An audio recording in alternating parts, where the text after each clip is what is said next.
સુરતના ભેસ્તાન વિસ્તારમાં બાળકોના ઝઘડાની અદાવતમાં યુવકની તીક્ષ્ણ હથિયારના ઘા ઝીંકી હત્યા કરવામાં આવી છે. ભેસ્તાનના રોયલ પાર્ક પાસે અગાઉ બાળકો વચ્ચે થયેલા ઝઘડાનું મંદુખ રાખી 5 ઇસમોએ 35 વર્ષીય મોહમ્મદ સલમાન પર હુમલો કર્યો હતો. હુમલામાં તીક્ષ્ણ હથિયારના ઘા વાગતા મોહમ્મદ સલમાનનું મોત થયું હતું. ઘટનાની જાણ થતાં ભેસ્તાન પોલીસે તપાસ શરૂ કરી હતી. પોલીસે કાર્યવાહી હાથ ધરી મુખ્ય 3 આરોપીઓ શાહિદ રઝા ઉર્ફે લંબુ, મોહમ્મદ બરકતલી શેખ અને સમીર ગફાર શેખને ઝડપી પાડ્યા છે. હાલ પોલીસે 3 આરોપીઓ સામે કાયદેસરની કાર્યવાહી હાથ ધરી વધુ તપાસ શરૂ કરી છે.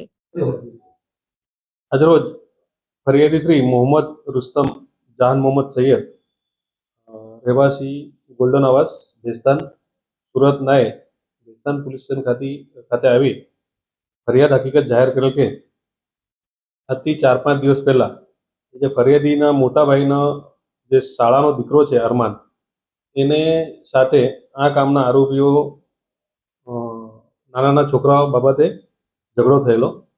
એ બાબતની અદાવત રાખી ગઈકાલે રાત્રિના લગભગ પોણા 12 વાગ્યાના સુમારે આ કામના આરોપીઓ છે શોભાન ઇસરાયલ શાહ, શાહિદ ઉર્ફે લંબુ શેખ, સાબિર મોઈસ શેખ, મોબીન ઉર્ફો ભૂરો મોઈસ શેખ તથા સમીર ગફાર શેખ એક સમ થઈ આ ફરિયાદીના જે દીકરા છે મરણ જનારને જીવલેણ હુમલો કરી એનું મોત નિપજાવેલ છે. ઉપરાંત ફરિયાદીના જે અન્ય એક દીકરા છે એને પણ ઈજા પહોંચાડેલ છે. એ બાબતની ફરિયાદ આપતા ભેસ્તાન પોલીસ સ્ટેશનમાં એક મર્ડરનો ગુનો દાખલ કરવામાં આવેલ છે. હાલ આ બાબતે જે ગુનાવાળી જગ્યા છે ત્યાંથી એક છરી પણ રિકવર કરવામાં આવેલી છે અને આ ઝઘડામાં જે આરોપીઓ છે એ પૈકી શોભાન ઇઝરાયલ શાહ તથા સાબિર મોઈસ શેખ એ પણ હોસ્પિટલાઇઝ છે, એમને પણ ઈજા થઈ છે સામસામે. બાકીના જે 3 આરોપીઓ છે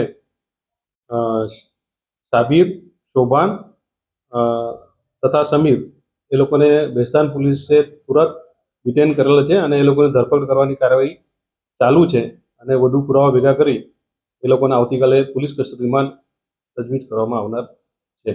કેમેરામેન સેનિલ વિરાણી સાથે વિશાલ છેઠા, માનવ પ્રભા ન્યૂઝ, સુરત. અમારા વિડીયોની નવી અપડેટ મેળવવા માટે સબસ્ક્રાઇબ કરો માનવ પ્રભા ન્યૂઝ ચેનલને. બેલ આઇકન ક્લિક કરો લેટેસ્ટ વિડીયો સૌથી પહેલા મેળવવા માટે.